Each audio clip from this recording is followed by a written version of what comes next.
Hello friends, welcome to this lecture. இந்த வீடியோல வந்து எப்படி ஒரு டாக்கர் கண்டெய்னர்ல என்விரான்மென்ட் வேரியபிள் செட் பண்றதுன்னு சொல்லி பார்க்கலாம். அதுக்கு அப்புறமா ஒரு டாக்கர் வெப் சர்வர்ல வந்து ஒரு டாக்கர் டேட்டாபேஸ் கண்டெய்னரை எப்படி லிங்க் பண்றதுன்னு சொல்லி பார்க்கலாம். ஸோ லிங்க் பண்றதுக்கு முன்னாடி அந்த வேர்ட்பிரஸ் வெப் சர்வரை வந்து ப்ரௌசர்ல ஆக்சஸ் பண்ணும்போது என்ன ஆப்ஷன்லாம் கேட்குது, அதுக்கப்புறமா லிங்க் பண்ண அப்புறமா அந்த வெப் சர்வரை வந்து ப்ரௌசரோட ஆக்சஸ் பண்ணும்போது என்ன ஆப்ஷன் காமிக்குதுன்னு சொல்லி பார்க்கலாம். Let's get start the video. So first நான் வந்து என்ன பண்ண போறேன்னு பார்த்தீங்க அப்படின்னா ஒரு டாக்கர் கண்டெய்னர் கிரியேட் பண்ண போறேன். ஸோ இந்த டாக்கர் கண்டெய்னர் பார்த்தீங்க அப்படின்னா MySQL இமேஜ் யூஸ் பண்ணி கிரியேட் பண்ண போறேன்.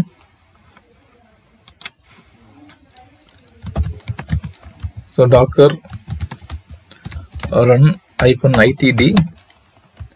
ஸோ இதுக்கு வந்து ஒரு இமேஜ் நேம் கொடுக்குறேன் db. அதுக்கப்புறமா MySQL ஒரு இமேஜ் கொடுக்குறேன். இப்போ இமேஜ் கிரியேட் ஆயிடுச்சு, செக் பண்ணி பார்க்கலாம். நம்ம கிரியேட் பண்ண MySQL என்ன இருக்கு, அப்புறமா வந்து டாக்கர் கண்டெய்னர் ஸ்டேட்டஸ் செக் பண்ணி பார்க்கலாம்.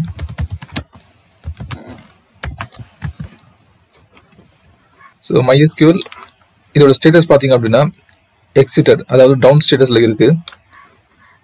இது எதனால டவுன் ஸ்டேட்டஸ்ல இருக்குன்னு சொல்லி செக் பண்ணி பார்க்கலாம். டாக்கர் லாக்ஸ் இதில் பார்த்தீங்கன்னா தெரியும் MySQL root password, MySQL allow empty password, MySQL random root password. இந்த கீவேர்டை யூஸ் பண்ண, இந்த என்ட்ரி பாயிண்ட் வந்து யூஸ் பண்ண சொல்லியிருக்காங்க. அதாவது இந்த என்விரான்மென்ட் வேரியபிளை நம்முடைய டாக்கர் இமேஜ் கிரியேட் பண்ணும்போது கொடுக்க சொல்லியிருக்காங்க. ஸோ வந்து இன்னொரு டாக்கர் கண்டெய்னர் கிரியேட் பண்ணுறேன் சேம் MySQL இமேஜ் யூஸ் பண்ணி. ஸோ இந்த டைமில் நான் என்ன பண்ண போறேன்னு பார்த்தீங்க அப்படின்னா -e ஒரு ஆப்ஷன் கொடுத்து இந்த என்விரான்மென்ட் ஃபைலை வந்து ஆட் பண்ண போறேன்.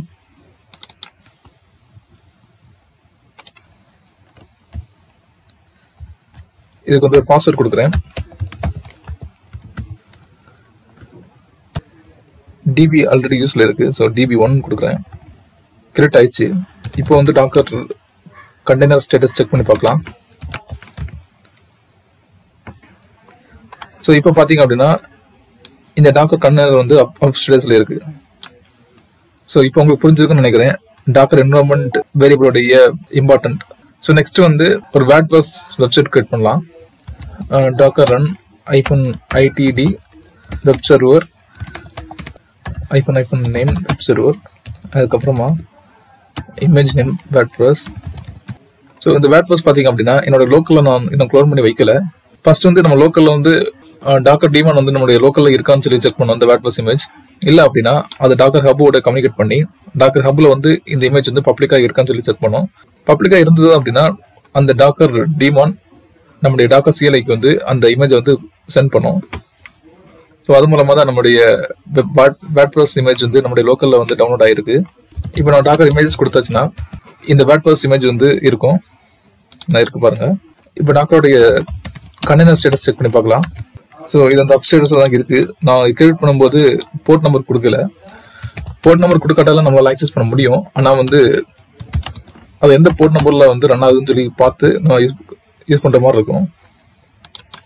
போர்ட் நம்பர் நம்முடைய ரேஞ்சில் கொடுக்கணும் அப்படின்னா அது கிரியேட் பண்ணும்போதே நம்ம கொடுக்கணும்.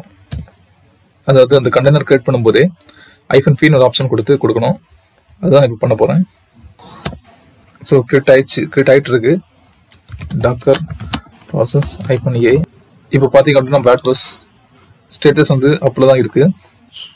பப்ளிக் ஐபி அட்ரஸ் எடுக்கிற ஒரு கமாண்ட் வந்து curl ifconfig.me அது கொடுத்து இந்த சர்வருடைய பப்ளிக் ஐபி அட்ரஸ் நான் எடுத்துட்டேன். ஸோ போர்ட் பார்த்தீங்க அப்படின்னா 8181. ஸோ இப்போ நான் வந்து கண்டினியூ கொடுக்கும்போது என்ன வருதுன்னு பாருங்க.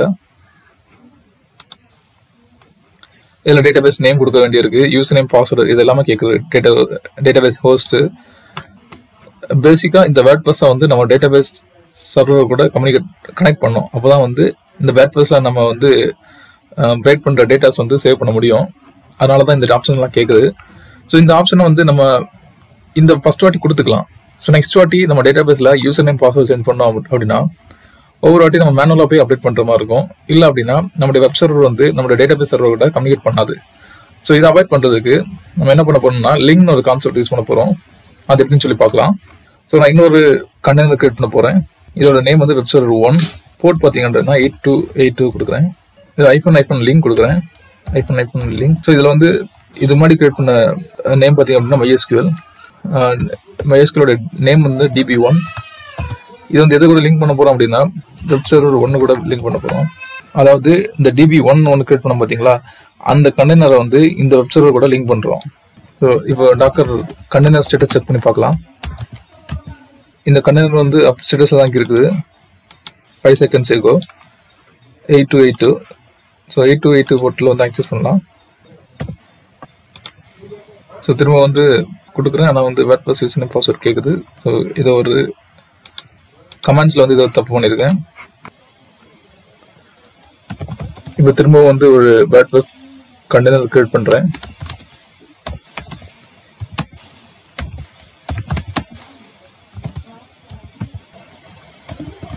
ஃபர்ஸ்ட் வந்து ஒரு DB சர்வர் கிரியேட் பண்ணுறேன். அதுக்கப்புறம் ஒரு வேர்ட்பிரஸ் கண்டெய்னர் கிரியேட் பண்ணுறேன்.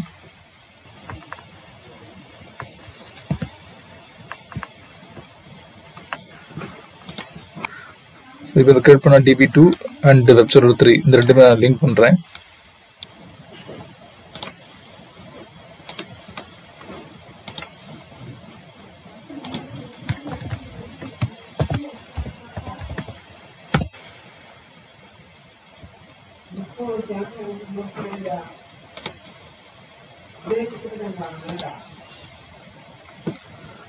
ஆக்சுவலாக நம்ம லிங்க் பண்ண கண்டெய்னர் வந்து ப்ராப்பராக ஒர்க் ஆகலை. ஸோ ப்ராப்பராக ஒர்க் ஆச்சு அப்படின்னா நம்ம அந்த ஹோம் பேஜ் கொடுக்கும்போதே இந்த பேஜுக்கு அப்புறமா டிஸ்பிளே ஆகும் பார்த்தீங்களா, database name, user name, password, database host. இந்த பேஜ் கொடுத்த அப்புறமா ஒரு பேஜ் டிஸ்பிளே ஆகும் பார்த்தீங்களா, அந்த பேஜில் தான் வந்து நிற்கும். ஆனால் இதில் ப்ராப்பராக லிங்க் ஆகாதனால தான் வந்து நமக்கு திரும்ப ஸ்டார்டிங்லேருந்து வருது. ஸோ லேட்டர் இது ஃபிக்ஸ் பண்ண முடியுமான்னு சொல்லி பார்க்குறேன். ஃபிக்ஸ் பண்ண முடிஞ்சது அப்படின்னா இன்னொரு வீடியோவில் வந்து என்ன பண்ணி அதை ஃபிக்ஸ் பண்ணுன்னு சொல்லிட்டு போடுறேன். That's all for this video. இந்த வீடியோ உங்களுக்கு ரொம்பவே ஹெல்ப்ஃபுல்லாக இருந்திருக்குன்னு சொல்லி நம்புறேன். தேங்க்ஸ் ஃபார் வாட்சிங் திஸ் வீடியோ.